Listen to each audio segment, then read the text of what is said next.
Do you have questions about your employment rights? Ask a Lawyer is here for you. Each week, experts from EmploymentLawyer.ca answer your questions. Visit cp24.com/askalawyer and watch Wednesdays at 9:30 p.m. on CP24.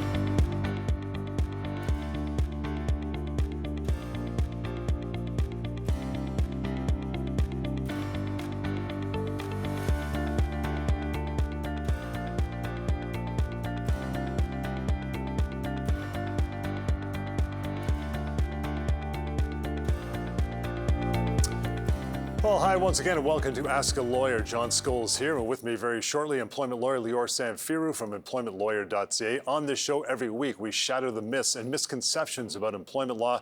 Very important stuff for you to listen to over the next 30 minutes. I will tell you right away how to reach out to Lior and his team anytime. Ask at EmploymentLawyer.ca through email and 1-888-861-4555. That'd be the phone number. Do not hesitate to reach out and talk to Lior and his team anytime you would like. On the show, in just a little bit from now, the topic is, oh wow, I never thought that could happen to me in the workplace. That's coming up here in just a bit. But Lior, we always like to start the show with a week that was. We get you all warmed up with what's happening on your side. Maybe tell us a little story, and we'll continue from there, pal. How are you today? Doing great, John, and really happy to be talking about employment law as usual. You know, this may well be the most important half hour of TV you'll see this week, because we all have jobs. We all have situations sometimes that may come up where things don't go as planned. Maybe we're not sure about our rights. Well, by watching this show, you'll be informed, you'll be educated, you'll understand what your legal rights are in the workplace. You'll know what to do, of course, if your boss says something or does something, and you'll have other resources where you can learn more about your own rights. We have great laws. I've said this before many times. In this province, in Ontario, we have great employment laws, some of the best in the world. Unfortunately, most people don't know what those rights are, and they feel helpless.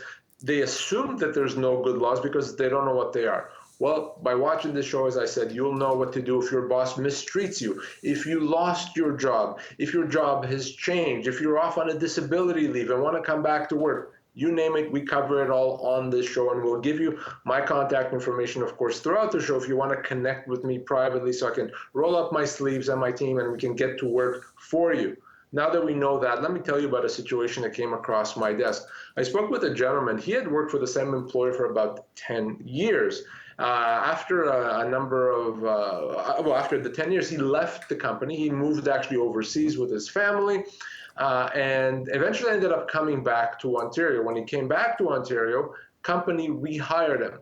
And when he continued working there, and then unfortunately COVID hit, and he was let go after about a year. So he worked for 10 years, went overseas, came back, and then worked for another year. And so when he was let go, the company said, well, you're a one-year employee. We're going to offer you 1 month of severance, and off you go. So this person called me ultimately, and he wanted to know, well, am I only owed 1 month? So let's be very clear. Even if he was really only a 1-year employee, he would have been owed much more than 1 month severance. He probably would have been owed about 4 months severance, even if he was there for 1 year. But was he really there for a year? Was he really only a 1-year employee? The answer is no. He, in fact, had credit for the service he had with the previously.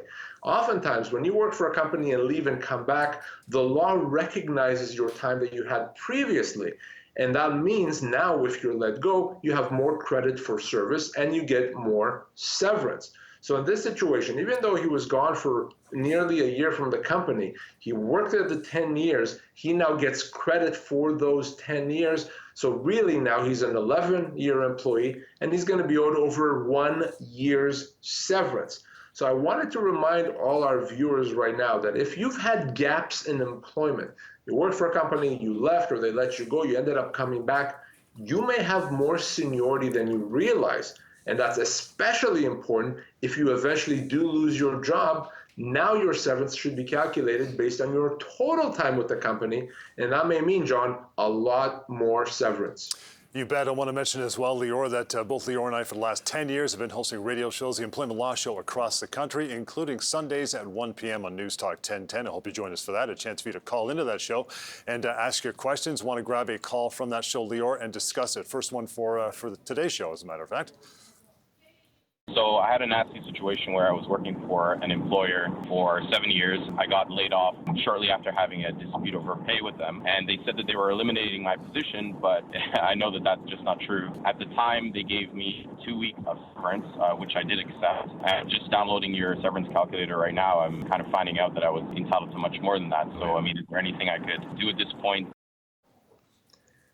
So, John, I get calls like that, unfortunately, every single week. People that accept their severance, they don't know what it is, and then they assume that they have no choice, and they find out later that they're owed much, much more, okay? I hate getting those calls because in most cases, I have to tell people, listen, I can't help you. You've accepted that offer, and as a result of that, you're stuck with it. So I don't want that to happen to you, our viewers. If you're watching right now, I don't ever want you to accept that offer because chances are, over 90% chance, in fact, that you're owed much more than what the company's offering. So this person, I probably can't help them. They accepted the offer.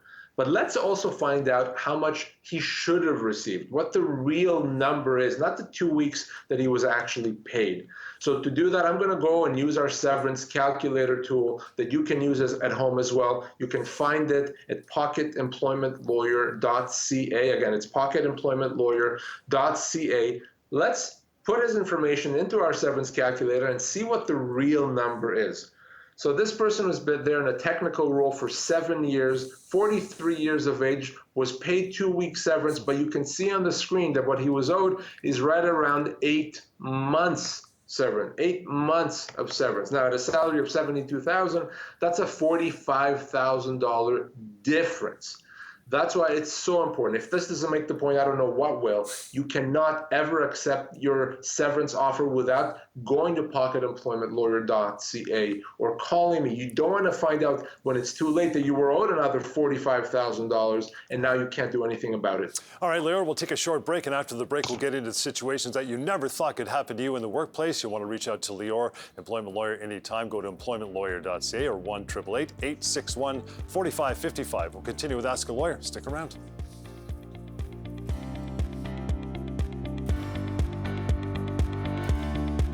You have questions about your employment rights? Ask a Lawyer is here for you. Each week, experts from EmploymentLawyer.ca answer your questions. Visit cp24.com/askalawyer and watch Wednesdays at 9:30 p.m. on CP24.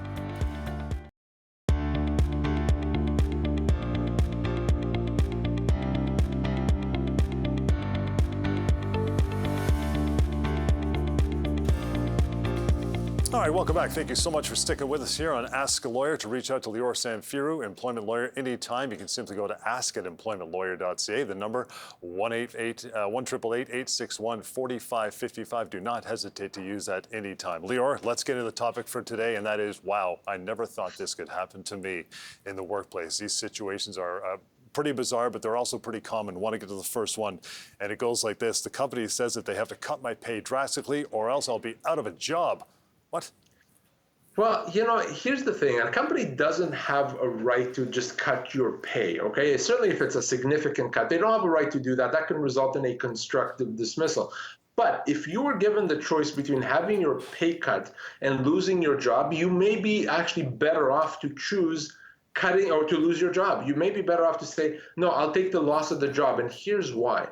If the company cuts your pay and then later still decides to let you go, the severance that they have to pay you is calculated based on the reduced pay. If you lose your job, you want to get as much severance as possible, and you do that by not having your pay cut. And also, by the way, if you accept a pay cut, you've given the company the right to do it again. So frankly, if you're given that choice, I'm not saying either is a good choice, but if you're given the choice, we're going to let you go or you're taking a pay cut, it actually may be the safer thing to take the loss of the job to get your full severance. That severance can be as much as 2 years' pay, rather than accept a pay cut and open the door to all kinds of bad things and potential losses down the road. Our topic is, wow, I never thought that could happen to me. Number two is this, Lior. I was a recruiter from a previous job I had for years, and just 5 months into the job, I was let go because I was not a good fit. That's actually a very common situation. You're not looking to work somewhere else. You're not looking to leave, but they come to you kind of hot and heavy, and they convince you to leave either directly or through a recruiter. You leave, and if things don't work out, then you lose your job. Well, what happens in that situation? Well, the law recognizes that that's unfair to you if you left a secure job just to be let go later. Well, because of that, the severance that the company has to pay you recognizes or has to recognize the time you had with the previous company. So give you an example. Let's say you worked for 20 years with the company, and then you were recruited and you went and worked with another company for 5 months, then they let you go. Well, now, instead of just being a 5-month employee, for the purpose of severance, you're a 20 years and 5-month employee, which means you're getting severance on that basis. We call this inducement. So oftentimes, if you're recruited from another job just to be let go later, you may be owed enhanced severance. That's yet another reason why it's so important to call me if you lose your job. You may be surprised by the rights that you have and the source of those rights. Okay, Lior, move on to number 3. My supervisor is encouraging horrible behavior towards me. In fact, I'm quite often afraid to come to work. Listen, I've said this before and I'll repeat it. We all have a right to work in a harassment-free work environment. That's simply a universal right, and that should never be taken away from us. So if your boss does that to you, unfortunately it is common, you have to tell someone, the right person in your workplace, your HR manager, your director, your owner of the company. You have to tell them, because they then have that legal obligation to rectify that, to stop that harassment, to ensure that your work environment is appropriate. But they can't do that unless they know, they're aware of what's happening. So let them know, give them that opportunity. If you've tried and they haven't done it, or you don't feel comfortable doing it, let me know. I can get involved and we can deal with it that way.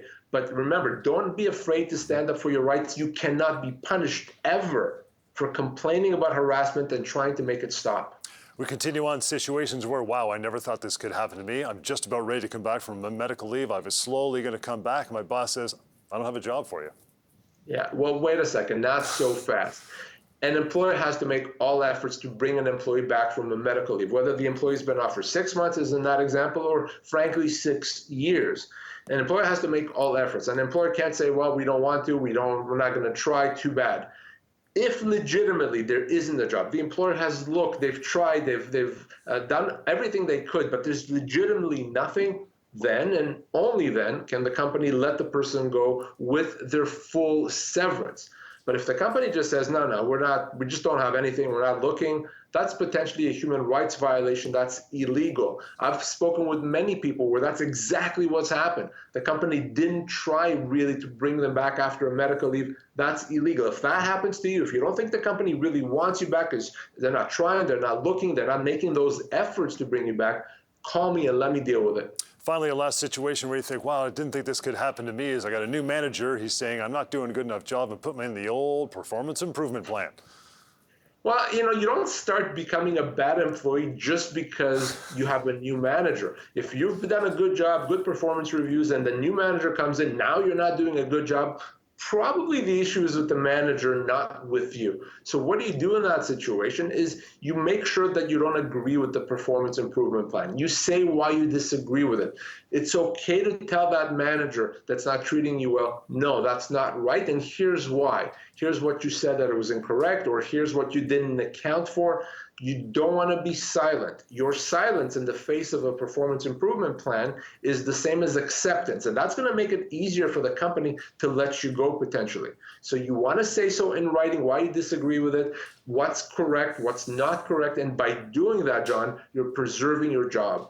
Quick reminder again that Lior and I host weekly radio shows across the country, including Sundays, 1 p.m. on News Talk 1010. We take a ton of calls on the show. Sometimes we play them back here. Lior will get to call number 2 right now. My wife was part of a large layoff of under 50 people at a financial institution, and she was 5 months pregnant. They never did anything to assist her in finding new jobs. I told her she needed to talk to someone about it. How long had your wife worked there? 10 years. Don't mess with mama. You don't mess with mama. And listen, in many cases, we would say, obviously, it's illegal to just let someone go if they're pregnant. But in this situation, we may actually be inclined to give the company the benefit of the doubt. And the reason for that is it's a big layoff. There's 30, 40, 50 people. So they're not necessarily picking on her. It's just a part of a bigger layoff. And if that's the case, then the termination itself, the layoff, may be legal. But here's the thing. If she's pregnant, she's 5 months pregnant, that means it's going to be very difficult for her to find another job, right? It's going to be extremely difficult. Chances are she's not going to be able to do that before she gives birth. Well, what does that mean? That means that now she should be getting even more severance than she normally would because of the fact that she's pregnant, because she can't just walk into any job and accept it. So that is a factor that's going to cost the company, and it can be very significant. Now, there's also ways to negotiate in this situation with the company so that they can bridge her until she would qualify for her EI benefit. So extremely important. If you lose your job while pregnant, other than the potential illegality of it, we have to deal with the financial circumstances to make sure that you do qualify for EI benefits, that your severance is fair because it's going to take you long to find another job. Those are all things that we have to consider and address in a termination because of pregnancy situation. Anytime you want to reach out to Lior and his amazing team, you can do so. Email is ask@employmentlawyer.ca or simply employmentlawyer.ca. And the phone number, 1-888-861-4555. Let's get into a quick break. On the other side, we'll talk about your truth when it comes to your rights as a construction worker, a construction employee, and being stuck with a new employment contract. That's on the way. Stick with us.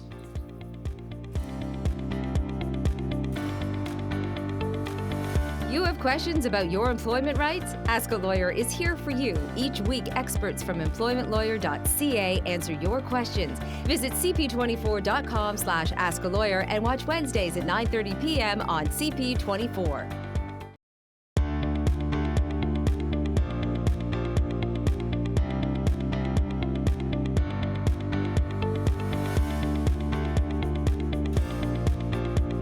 All right, welcome back. Ask a Lawyer. Thank you so much for sticking with us through the show. Want to get into our next phone call. Again, a reminder, these phone calls come from our live radio show. We do them across the country, including Sundays, 1 p.m. on News Talk 1010. Lior, here's that third phone call. So I worked for this construction company almost 15 years. Then last July, the boss told me there's no more work for you. And the first time they told me that they couldn't pay me anything because the business was bad. And then I pushed back. And then they told me that because of the Employment Act, I'm construction, so I don't get any pay. Is that right? Could be the biggest misconception ever about construction Yeah, industry. we talked about this recently on our radio show, John. Huge misconception, and that is that construction employees somehow don't get severance. That's false. That's wrong. Not only do construction employees get severance, they get the same amount of severance calculated in the same way as every other employee. So people are let go all the time without severance. That's a wrongful dismissal. Wrong, wrong, wrong. You get that severance. So for this person, let's go to our severance calculator at pocketemploymentlawyer.ca. Let's plug his information into that severance calculator because he does get severance, and let's see how much he actually gets. So he's a construction worker, been there for 15 years, was not given any severance because his employer is simply wrong.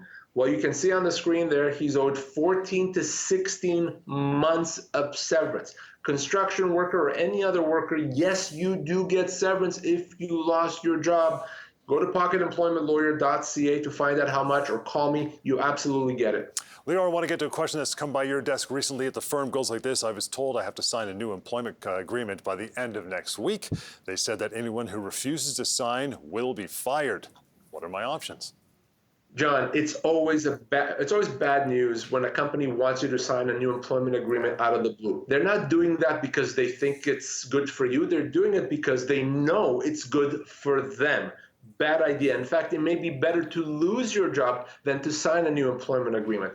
That employment agreement can limit your severance, for example. It could be the difference between getting 4-week severance and getting 20 months severance. So if you're going to lose your job, you want to have lost it not signing the agreement. That agreement can give the company the right to put you on a temporary layoff, to reduce your pay, to change your job completely. So don't sign it. At least don't sign it without sending it to me first and letting me see what it says. How to respond to troubling texts and emails from your boss. We will tackle that after a short break, so stick with us. In the meantime, 1-888-861-4555 and ask@employmentlawyer.ca. We'll continue with more Ask a Lawyer. Stick around.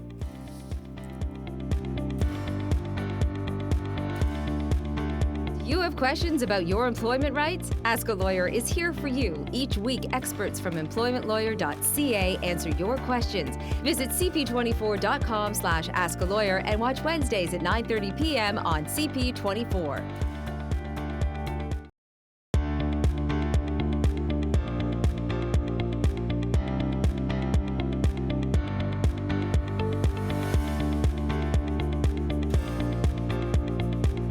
All right, welcome back to Ask a Lawyer. A few minutes to go here. I want to mention you can also reach out, in fact, contribute to the show each week. How do you do that? Through the live stream on Facebook and YouTube. How do you find it? Simply go to stlawyers.ca, stlawyers.ca. For this week, Lior, here we go. Says, my boss has been threatening to fire me for months. I have almost daily texts and emails where he says I'm no good, claims I'm on the chopping block. I'm so stressed and I've often thought about quitting.